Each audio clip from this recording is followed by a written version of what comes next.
Eu, como historiador, graduado, pós-graduado, experiente dada a idade, tento saber algo sobre o passado. E todos me convidam para falar sobre o futuro.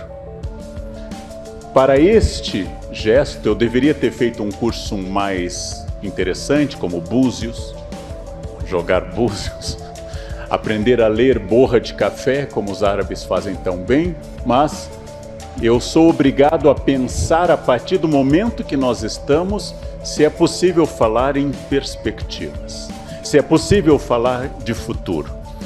Todos e todas aqui presentes sabem que nós vivíamos um acróstico, uma sigla que eu utilizei durante uns 15 anos em palestras, que era o mundo VUCA, de volátil, incerto, complexo e ambíguo, variando apenas o U em inglês para o nosso incerto.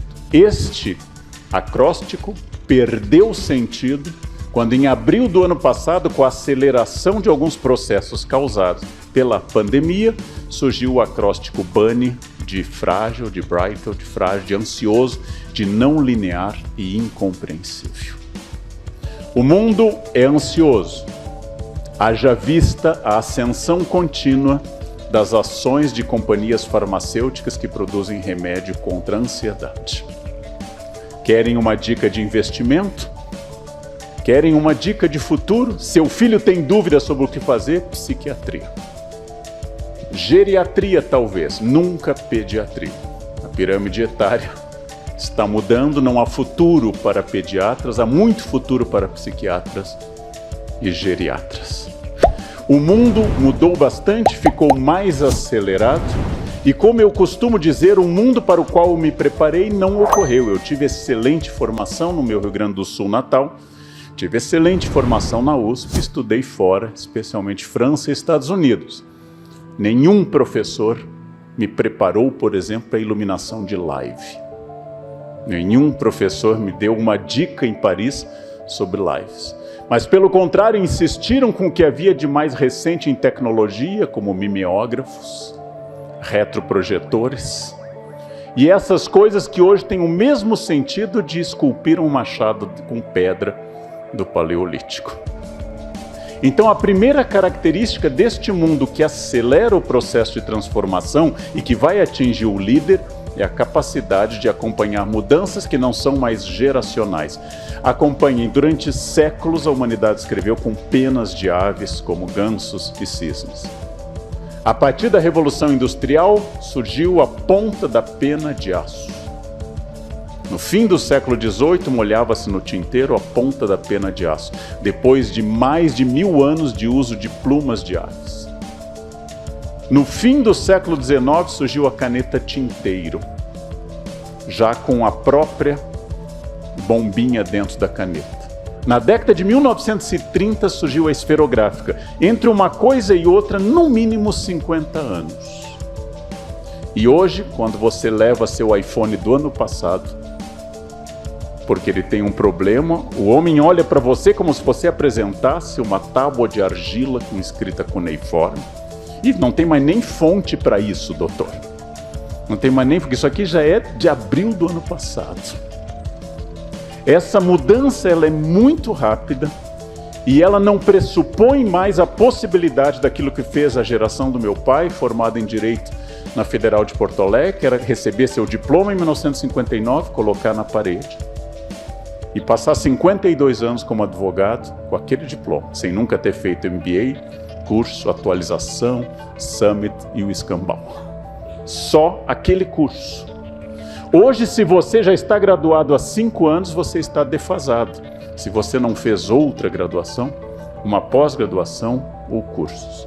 Hoje não é mais possível que você decida gastar como se fosse um investimento, decida gastar o seu conhecimento da graduação ao longo dos anos. Você precisa ter o que hoje é moda dizer, chamado learnability. A learnability é a grande característica de liderados e de líderes. O modelo de liderança que se exaltava há 50 anos era ainda o modelo do século XIX. Homens decididos, enérgicos, ligeiramente autoritários.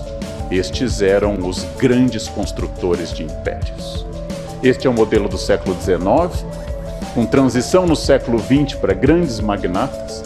E estes homens que construíram indústrias de automóveis como Ford, indústrias de aço e petróleo como Rockefeller e outros, estes homens eram louvados pela sua capacidade de energia, de imposição de valores. Sempre foi uma virtude louvada em líderes homens.